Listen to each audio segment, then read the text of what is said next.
నూతన ఇండస్ట్రియల్ కారిడార్లను ఏర్పాటు చేసేందుకు ఔటర్ రింగ్ రోడ్డుకు బయట, రీజనల్ రింగ్ రోడ్డుకు లోపల 500 నుంచి 1000 ఎకరాల మేరకు భూములను గుర్తించాలని సీఎం రేవంత్ రెడ్డి ఆదేశించారు. ఇవి కూడా విమానాశ్రయాలకు, జాతీయ రహదారులు, స్టేట్ రహదారులకు 50 నుంచి 100 కిలోమీటర్ల దూరంలోపే ఉండాలన్నారు. రాష్ట్రంలో పారిశ్రామిక అభివృద్ధిపై డిప్యూటీ సీఎం బట్టి విక్రమార్కతో కలిసి సమీక్ష నిర్వహించారు సీఎం రేవంత్ రెడ్డి. పరిశ్రమలకు సేకరించే భూములు బంజరు భూములై ఉండడంతో పాటు సాగుకు యోగ్యం కానివిగా ఉండాలని క్లియర్గా అధికారులకు సూచించారు. దీనివల్ల రైతులకు నష్టం కలగకుండా ఉండటంతో పాటు కాలుష్యం తక్కువగా ఉండి అభివృద్ధి వికేంద్రీకరణ జరిగే విధంగా ఉంటుందన్నారు.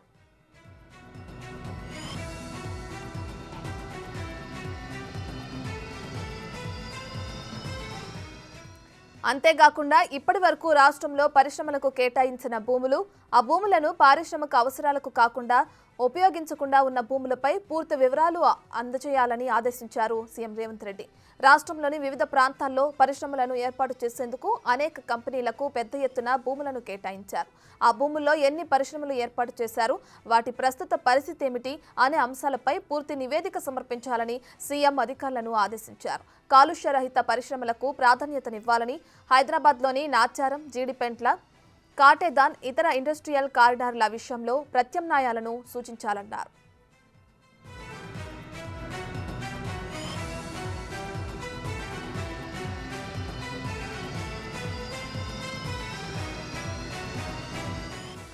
జిల్లాలో ప్రభుత్వ నిరుపయోగ బంజరు భూములను గుర్తించి పరిశ్రమల ఏర్పాటుకు ప్రాధాన్యతనివ్వాలని సీఎం రేవంత్ రెడ్డి ఆదేశించారు.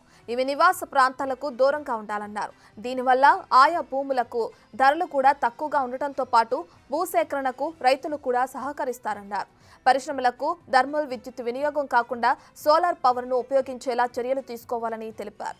రాష్ట్రంలోని గ్రామాలను మోడల్ గ్రామాలుగా అభివృద్ధి చేయడానికి ప్రాధాన్యతనిస్తూ తగిన ప్రణాళికలు రూపొందించాలన్నారు. బాలనగర్లోని ఐడీపీఎల్ భూముల పరిస్థితిపై సీఎం ఆరా తీశారు. దీనిపై సమగ్ర నివేదిక ఇవ్వాలని ఆదేశించారు.